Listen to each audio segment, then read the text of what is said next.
Hey guys, we are getting back into the new revised standard with Apocrypha version of the Bible in the Deuterocanonical section. And we're going to be going over the Book of Wisdom, continuing the Book of Wisdom, I should say.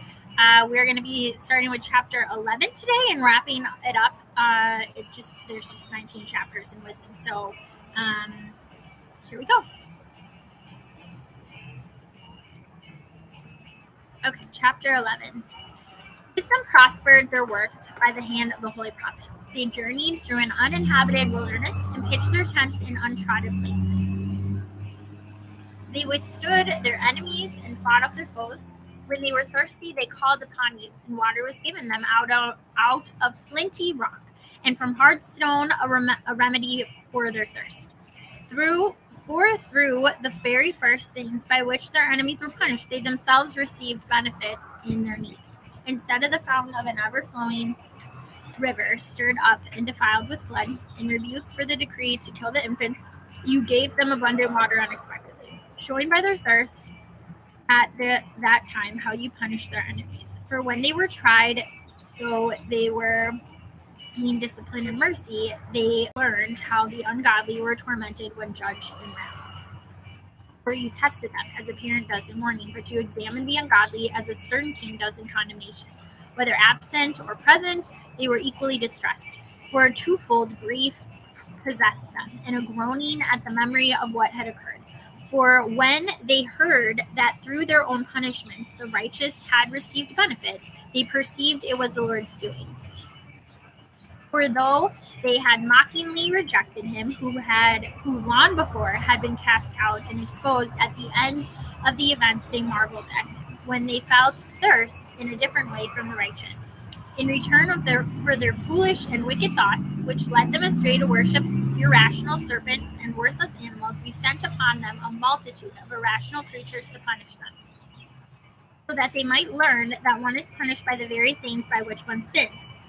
For your all-powerful hand, which created the world out of formless matter, did not lack the means to send upon them a multitude of bears or bold lions, or newly created unknown beasts full of rage, or such a breath out of fiery breath, or such as breathe out fiery breath, or belch forth a thick pall of smoke, or flash terrible sparks from their eyes. Not only could the harm they did destroy people, but the mere sight of them could kill by fright. Even apart from these, people could fall at a single breath when pursued by justice and scattered by the breath of your power. But you have arranged all things by measure and number and weight, for it is always in your power to show great strength, and who can withstand the might of your arm? Because the whole world before you is like a speck that tips the scales, and like a drop of morning dew that falls on the ground. But you are merciful to all, for you can do all things, and you overlook people's sins, so that they may repent. For you love all things that exist, and detest none of the things that you have made. For you would not have made anything if you had hated it. How would anything have endured if you had not willed it? Or how would anything not called forth by you have been preserved? You spare all things, for they are yours, O Lord, who love the living. Chapter 12. For your immortal spirit is in all things. Therefore you correct little by little those who trespass, and you remind and warn them of the things through which they sin, so that they may be freed from wickedness and put their trust in you, O Lord. Those who lived long ago in your holy land you hated for their detestable practices, their works of sorcery and unholy rites, their merciless slaughter of children, and their sacrificial feasting on human flesh and blood. These initiates from the midst of a heathen cult. These parents who murder helpless lives you willed to destroy by the hands of our ancestors, so that the land most precious of all to you might receive a worthy colony of the servants of God. But even these you spared, since they were but mortals, and sent wasps as forerunners of your army to destroy them little by little. Though you were not unable to give the ungodly into the hands of the righteous in battle, or to destroy them at one blow by dread wild animals or your stern word, But judging them little by little, you gave them an opportunity to repent, though you were not unaware that their origin was evil and their wickedness inborn, and that their way of thinking would never change. For they were an accursed race from the beginning, and it was not through fear of anyone that you left them unpunished for their sins. For who will say, "What have you done?" Or will you resist your judgment? Who will accuse you of the destruction of nations that you made?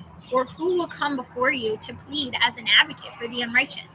For neither is there any God besides you, whose care is for all people, to whom you should prove that you have not judged unjustly. Nor can any king or monarch confront you about those whom you have punished. You are righteous, and you rule all things righteously, deeming it alien to your power to condemn anyone who does not deserve to be punished. For your strength is the source of righteousness, and your sovereignty over all causes you to spare all. For you show your strength when people doubt the completeness of your power, and you rebuke an insolence among those who know it. Although you are sovereign in strength, you judge with mildness, and with great forbearance you govern us. For you have power to act whenever you choose. Through such works you have taught your people that the righteous must be kind, and you have filled your children with good hope, because you give repentance for sins.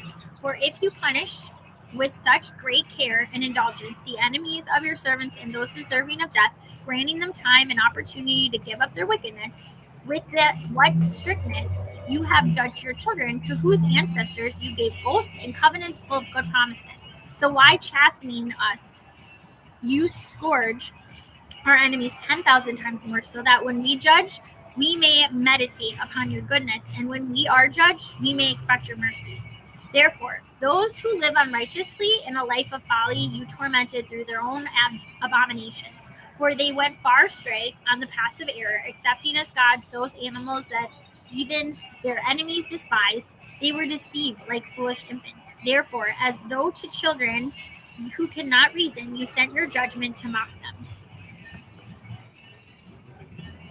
But those who have not heeded the warning of mild rebukes will experience the deserved judgment of God. For when in their suffering they became incensed at those creatures that they had thought to be gods. Being punished by means of them, they saw and recognized as the true God, the one whom they had been refused to know. Therefore, the utmost condemnation came upon them.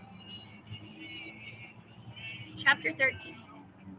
For all people who were ignorant of God were foolish by nature, and they were unable from the good things that are seen to know the one who exists, nor did they recognize the artisan while paying heed to his works. But they supposed that either fire or wind or swift air or the circle of the stars or turbulent water or the luminaries of heaven were the gods that ruled the world. If through delight in the beauty of these things people assumed them to be gods, let them know how much better than these is their Lord, for the author of beauty created them. And if people were amazed at their power and working, let them perceive them from them how much more powerful is the one who formed them. For from the greatness and beauty of created things comes a corresponding perception of their creator. Yet these people are little to be blamed, for perhaps they go astray while seeking God and desiring to find him. For while they live among his works, they keep searching, and they trust in what they see, because the things that are seen are beautiful. Yet again, not even they are to be excused. For if they had the power to know so much that they could investigate the world, how did they fail to find sooner the Lord of these things? But miserable, with their hope set on dead things, are those who give the name gods to the works of human hands, gold and silver fashioned with skill and likeness of animals, or a useless stone, the work of an ancient hand. A skilled woodcutter may saw down a tree easy to handle and skillfully strip off all its bark, and then with pleasing workmanship make a useful vessel that serves life's needs, and burn the cast off pieces of his work to prepare his food and eat his fill. But a cast-off piece from among them, useful for nothing, a stick crooked and full of knots, he takes and carves with care in his leisure, and shapes it with skill gained in idleness. He forms it in the likeness of a human being, or makes it like some worthless animal, giving it a coat of red paint and coloring its surface red and covering every blemish in it with paint. Then he makes a suitable niche for it and sets it in the wall and fastens it there with iron. He takes thought for it, so that it may not fall, because he knows that it cannot help itself, for it is only an image and has need of help. When he prays about possessions and his marriage and children, he is not ashamed to address a lifeless thing. For health, he appeals to a thing that is weak. For life, he prays to a thing that is dead. For aid, he entreats a thing that is utterly inexperienced. For a prosperous journey, a thing that cannot take a step. For money making and work and success with his hands, he asks strength of a thing whose hands have no strength. Chapter 14. Again, one preparing to sail and about to voyage over raging waves calls upon a piece of wood more fragile than the ship that carries him. For it was desire for gain that planned that vessel, and wisdom was the artisan who built it. But it is your providence, O Father, that steers its course, because you have given it a path in the sea and safe way through the waves, showing that you can save from every danger, so that even a person who lacks skill may put to sea. It is your will that works of your wisdom should not be without effect. Therefore, people trust their lives, even to the smallest piece of wood, and passing through the billows on a raft, they come safely to land. For even in the beginning, when arrogant giants were perishing, the hope of the world took refuge on a raft, and guided by your hand left to the world the seed of a new generation. For blessed is the wood by which righteousness comes. But the idol made with hands is accursed, and so is the one who made it. He, for having made it, and the perishable thing because it was named a God. For equally hateful to God are the ungodly and their ungodliness. For what was done will be punished together with the one who did it. Therefore, there will be a visitation also upon the heathen idols, because though part of what God created, they became an abomination, snares for human souls and a trap for the feet of the foolish. For the idea of making idols was the beginning of fornication, and the invention of them was the corruption of life. For they did not exist from the beginning, nor will they last forever. For through human vanity they entered the world, and therefore their speedy end has been planned. For a father, consumed with grief at an untimely bereavement, made an image of his child, who had been suddenly taken from him. He now honored as a god what was once a dead human being, and handed on to his dependents secret rites and initiations. Then the ungodly custom, grown strong with time, was kept as a law, and at the command of monarchs, carved images were worshipped. When people could not honor monarchs in their presence, since they lived at a distance, they imagined their appearance far away, and made a visible image of the king whom they honored, so that by their zeal they might flatter the absent one as though present. Then the ambition of the artisan impelled even those who did not know the king to intensify their worship. For he, perhaps wishing to please his ruler, skillfully forced the likeness to take more beautiful form. And the multitude, attracted by the charm of his work, now regarded as an object of worship the one whom shortly before they had honored as a human being. And this became a hidden trap for humankind, because people in bondage to misfortune or to royal authority bestowed on objects of stone or wood the name that ought not to be shared. Then it was not enough for them to err about the knowledge of God, but though living in great strife due to ignorance, they called such great evils peace. For whether they kill children in their initiations, or celebrate secret mysteries, or hold frenzied revels with strange customs, they no longer keep either their lives or their marriages pure, but they either treacherously kill one another or grieve one another by adultery. And all is a raging riot of blood and murder, theft and deceit, corruption, faithfulness, tumult, perjury, confusion over what is good, forgetfulness of favors, defiling of souls, sexual perversion, disorder in marriages, adultery, and debauchery. For the worship of idols, not to be named, is the beginning and cause and end of every evil. For their worshippers either rave in exultation, or prophesy lies, or live unrighteously, or readily commit perjury. For because they trust in lifeless idols, they swear wicked oaths and expect to suffer no harm. but just penalties will overtake them on 2 counts, because they thought wrongly about God in devoting themselves to idols, and because in deceit they swore unrighteously through contempt for holiness. For it is not the power of the things by which people swear, but the just penalty for those who sin that always pursues the transgressions of the unrighteous. Chapter 15. For you, our God, are kind and true, patient and ruling all things in mercy. For even if we sin, we are yours, knowing your power, but we will not sin because we know that you acknowledge us as yours. For to know you is complete righteousness, and to know your power is the root of immortality. For neither has the evil intent of human art misled us, nor the fruitless toil of painters, of figures stained with varied colors, whose appearance arouses yearning in fools, so that they desire the lifeless form of a dead image. Lovers of evil things and fit for such objects of hope are those who either make or desire or worship them. A potter needs the soft earth and laboriously molds each vessel for service, fashioning out of the same clay both the vessels that serve clean uses and those for contrary uses, making all alike, but which shall be the use of each of them, the worker in clay decides. With misspent toil, these workers form a futile god from the same clay. These mortals who were made of earth a short time before and after a little while go to the earth from which all mortals are taken, when the time comes to return the souls that were borrowed. But the workers are not concerned that mortals are destined to die or that their life is brief, but they compete with workers in gold and silver and imitate workers in copper, and they count it a glorious thing to mold counterfeit gods.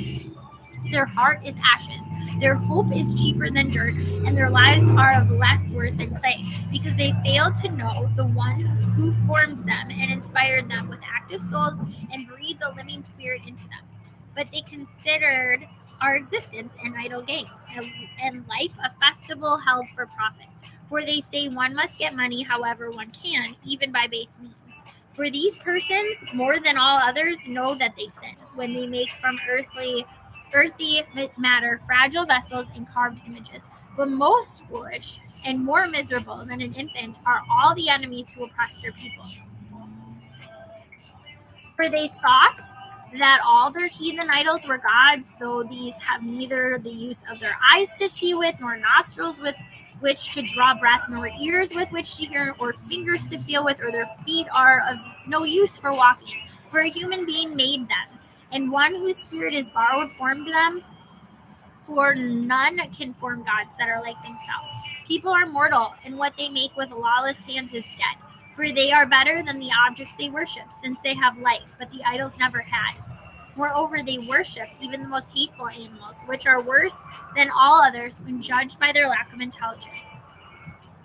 And even as animals, they are not so beautiful in appearance that one would desire them, but they have escaped both the praise of God and his blessing. Chapter 16.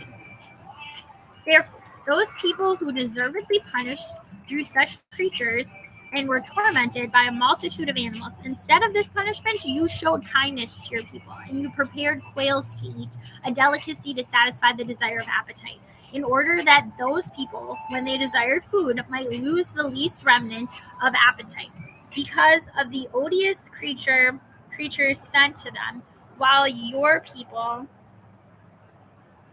Why can I not find the back of my necklace? Oh, there it is.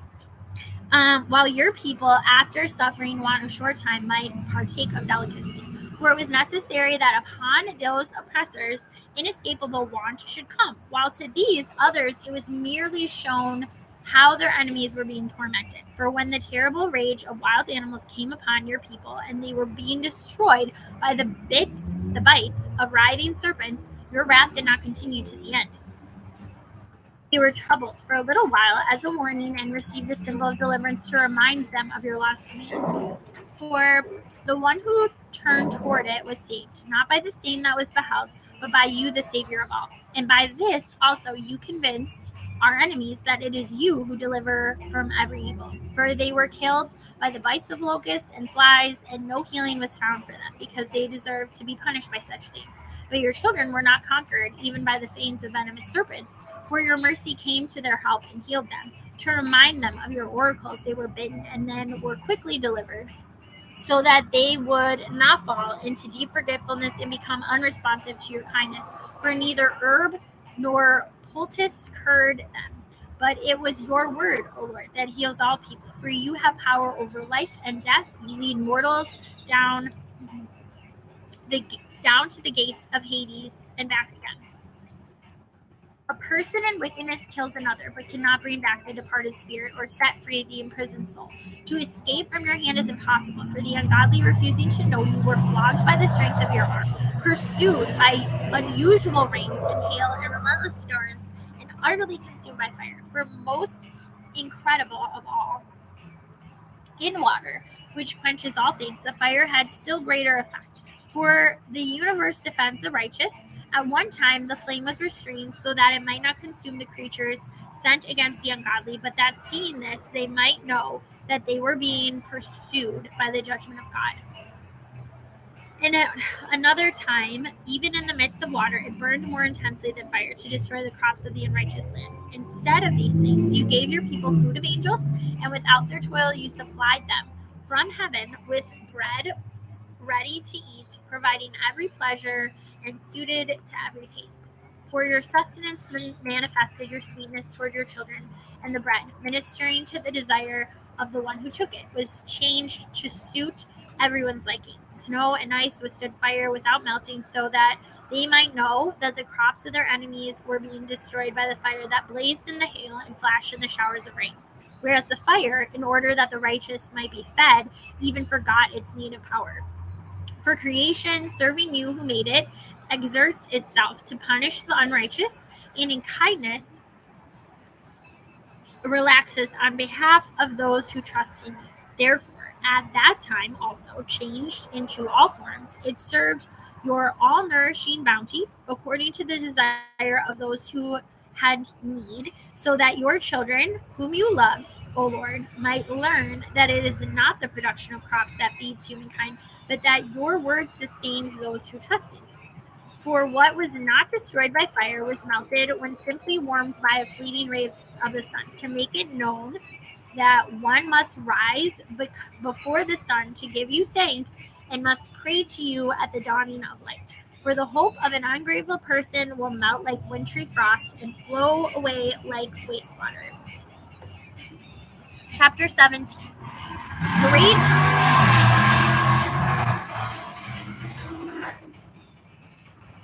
are your judgments and hard to describe. Therefore, uninstructed souls have gone astray. For when lawless people suppose that they held the holy nation in their power, they themselves lay as captives of darkness and prisoners of long night, shut in under their roofs, exiles from eternal providence. For thinking that in their secret sins they were unobserved, behind a dark curtain of forgetfulness, they were scattered, terribly alarmed and appalled by specters. For not even the inner chamber that held them protected them from fear, but terrifying sounds rang out around them, and dismal phantoms with gloomy faces appeared. And no power of fire was able to give light, nor did the brilliant flames of the stars avail to illumine that hateful night. Nothing was shining through to them except a dreadful, self-kindled fire, and in terror they deemed the things that they saw to be worse than that unseen appearance.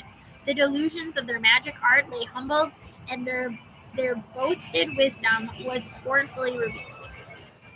For those who promised to drive off the fears and disorders of a sick soul were sick themselves with ridiculous fear. For even if nothing disturbing frightened them, yet scared by the passing of wild animals and the hissing of snakes, they perished in trembling fear, refusing to look even at the air, though it nowhere could be avoided. For wickedness is a cowardly thing, condemned by its own testimony, distressed by conscience. It has always exaggerated the difficulties. For fear is nothing but a giving up of the helps that come from reason. And hope, defeated by this inward weakness, prefers ignorance of what causes the torment. But throughout the night, which was really powerless, and which came up upon them from the recesses of powerless Hades. They all slept the same sleep. And now they were driven by monster specters, and now were paralyzed by their soul's surrender, for sudden and unexpected fear overwhelmed them. And whoever was there fell down, and thus was kept shut up in a prison not made of iron. For whether they were farmers or shepherds or workers who toiled in the wilderness, they were seized and endured the inescapable fate. For with one chain of darkness they all were bound. Whether there came a whistling wind, or a melodious sound of birds in wide-spreading branches, or the rhythm of violently rushing water, or the harsh crash of rocks hurled down, or the unseen running of leaping animals, or the sound of the most savage roaring beast, or an echo thrown back from a hollow of the mountains, it paralyzed them with terror. For the whole world was illuminated with brilliant light, and went about its work unhindered. While over those people alone heavy night was spread, an image of the darkness that was destined to receive them, but still heavier than darkness were they to themselves. Chapter 18. But for your holy ones there was great light. Their enemies heard their voices, but did not see their forms, and counted them happy for not having suffered, and were thankful that your holy ones, though previously wronged, were doing them no injury, and they begged their pardon for having been at variance with them. Therefore you provided a flaming pillar of fire as a guide for your people's unknown journey, and a harmless sun for their glorious wandering. For their enemies deserved to be deprived of light and imprisoned in darkness. Those who had kept your children imprisoned, through whom the imperishable light of the law was to be given to the world. When they had resolved to kill the infants of your holy ones, and the one child had been abandoned and rescued, you in punishment took away a multitude of their children, and you destroyed them altogether by a mighty flood. That night was made known beforehand to our ancestors, so that they might rejoice in sure knowledge of the oaths in which they trusted. The deliverance of the righteous and the destruction of their enemies were expected by your people. For by the same means by which you punished our enemies, you called us to yourself and glorified us. For in secret the holy children of good people offered sacrifices, and with one accord agreed to the divine law, so that the saints would share alike the same things, both blessings and dangers, and already they were singing the praises of the ancestors. But the discordant cry of their enemies echoed back, and their piteous lament for their children was spread abroad. The slave was punished with the same penalty as the master, and the commoner suffered the same loss as the king. And they all together, by the one form of death, had corpses too many to count. For the living were not sufficient even to bury them, since in one instant their most valued children had been destroyed. For though they had disbelieved everything because of their magic arts, yet when their firstborn were destroyed, they acknowledged your people to be God's child. For while gentle silence enveloped all things, and night in its swift course was now half gone, your all-powerful word leaped from heaven, from the royal throne, into the midst of the land that was doomed, a stern warrior, carrying the sharp sword of your authentic command, and stood and filled all things with death, and touched heaven while standing on the earth. Then, at once, apparitions and dreadful dreams greatly troubled them, and unexpected fears assailed them, and one here and another there, hurled down half dead, made known why they were dying. For the dreams that disturbed them forewarned them of this, so that they might not perish without knowing why they suffered. The experience of death touched also the righteous, and a plague came upon the multitude in the desert, but the wrath did not long continue. For a blameless man was quick to act as their champion. He brought forward the shield of his ministry, prayer and propitiation. I don't know what this word means. Propitiation? Let's look it up. Propitiation. The action of propitiating or appeasing a god, spirit, or person. Atonement, especially that of Jesus Christ. Okay, now we know. Okay, by incense, he withstood the anger and put an end to the disaster, showing that he was your servant. He conquered the wrath, not by strength of body, not by force of arms, but by his word. He subdued the avenger. appealing to the oaths and covenants given to our ancestors. For when the dead had already fallen on one another in heaps, he intervened and held back the wrath and cut off its way to the living. For on his long robe the whole world was depicted, and the glories of the ancestors were engraved on the 4 rows of stones, and your majesty was on the diadem upon his head. To these the destroyer yielded. These he feared, for merely to test the wrath was enough. All right, guys, last chapter. Chapter 19. Hi, Ricky. I'm going to read these because he posts comments and then it's good to see you too. Thank you. He said he likes my glasses.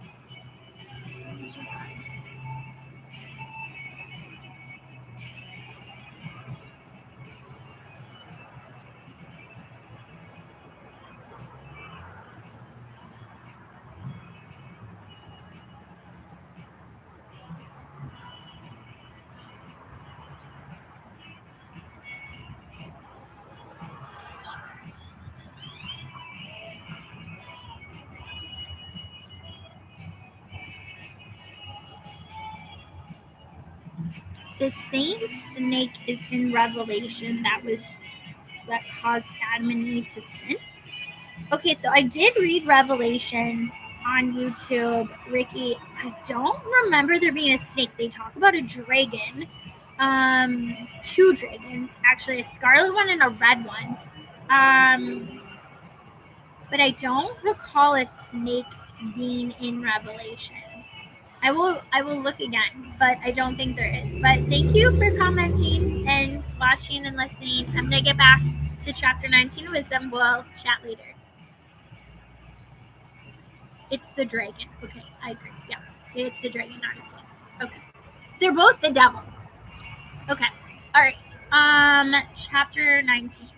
But the ungodly were assailed to the end by pitiless anger, for God knew in advance even their future actions. How, though they themselves had permitted your people to depart and hastily sent them out, they would change their minds and pursue them. For while they were still engaged in mourning and were lamenting at the graves of their dead, they reached another foolish decision and pursued as fugitives those whom they had baked and compelled to leave. For the fate they deserved drew them on to this end and made them forget what had happened, in order that they might fill up the punishment that their torments still lacked, and that your people might experience an incredible journey, but they themselves might meet a strange death. For the whole creation in its nature was fashioned anew, complying with your commands, so that your children might be kept unharmed. The cloud was seen overshadowing the camp, and dry land emerging where water had stood before, an unhindered way out of the Red Sea, and a grassy plain out of the raging waves, where those protected by your hand passed through as one nation, after gazing on marvelous wonders, for they ranged like horses and leaped like lambs, praising you, O Lord, who delivered them. For they still recalled the events of their sojourn, how instead of producing animals, the earth brought forth gnats, and instead of fish, the river spewed out vast numbers of frogs. Afterward, they saw also a new kind of birds, when desire led them to ask for luxurious food. For, to give them relief, quails came up from the sea. The punishments did not come up upon the sinners without prior signs in the violence of thunder, for they justly suffered because of their wicked acts. For they practiced a more bitter hatred of strangers. Others had refused to receive strangers when they came to them, but these made slaves of guests who were their benefactors. And not only so, but while punishment of some sort will come upon the form for having received strangers with hostility. The latter, having first received them with festal celebrations, afterward afflicted with terrible sufferings those who had already shared the same rights. They were stricken also with loss of sight, just as were those at the door of the righteous man. When surrounded by yawning darkness, all of them tried to find the way through their own doors. For the elements change places with one another as on a harp. The notes vary the nature of the rhythm, while each note remains the same. This may be clearly inferred from the sight of what took place. For land animals were transformed into water creatures, and creatures that swim moved over to the land. Fire, even in water, retained its normal power, and water forgot its fire-quenching nature. flames, on the contrary, failed to consume the flesh of perishable creatures that walked among them, nor did they melt the crystalline, quick-melting kind of heavenly food. For in everything, O Lord, you have exalted and glorified your people, and you have not neglected to help them at all times and in all places. Okay, guys, that's it for wisdom. Thanks for watching and listening. Bye.